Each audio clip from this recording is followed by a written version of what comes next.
কুমিল্লায় শিক্ষা উপদেষ্টার পদত্যাগ সহ নানা দাবির প্রেক্ষিতে কুমিল্লা শিক্ষা বোর্ড ঘেরাও করেছেন সাধারণ শিক্ষার্থীরা। আজ মঙ্গলবার সকালে নগরীর পূবালী চত্বর থেকে একটি বিক্ষোভ মিছিল শুরু হয়ে সরাসরি কুমিল্লা শিক্ষা বোর্ডের প্রধান ফটকে এসে অবস্থান নেয়।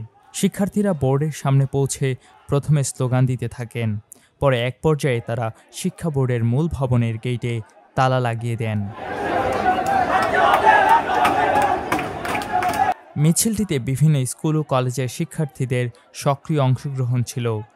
শিক্ষার্থীদের পক্ষে বিভিন্ন দাবি উত্থাপন করা হয়। তাদের দাবিগুলো হলো শিক্ষা উপদেষ্টার পদত্যাগ, শিক্ষা সচিবকে তার দায়িত্ব থেকে অপসারণ করা, মাইলস্টোন কলেজের দুর্ঘটনায় নিহত শিক্ষার্থীদের সঠিক নাম ও পরিচয় প্রকাশ, যারা আহত হয়েছেন তাদের একটি নির্ভুল ও পূর্ণাঙ্গ তালিকা প্রকাশ, নিহত শিক্ষার্থীদের পরিবারকে যথাযথ ক্ষতিপূরণ দেওয়া, বিমান বাহিনীর ব্যবহৃত ঝুঁকিপূর্ণ ও পুরনো প্রশিক্ষণ বিমান বাতিল করে আধুনিক ও নিরাপদ বিমান চালু।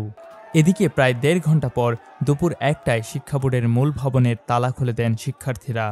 এর আগে ফটকে তালা থাকায় সেবা নিতে আসা অভিভাবক ও শিক্ষার্থীদের বাইরে অপেক্ষা করতে দেখা গেছে। এ বিষয়ে জানতে চাইলে কুমিল্লা শিক্ষা board chairman professor Shamsul Alam বলেন, শিক্ষার্থীরা আমাদেরকে মৌখিকভাবে তাদের দাবিগুলো জানিয়েছে। আমরা তাদেরকে আশ্বস্ত করেছি, আমরাও ঊর্ধ্বতনদের কাছে দাবিগুলো উপস্থাপন করব। কুমিল্লার কাগজ, নিউজ ডেস্ক।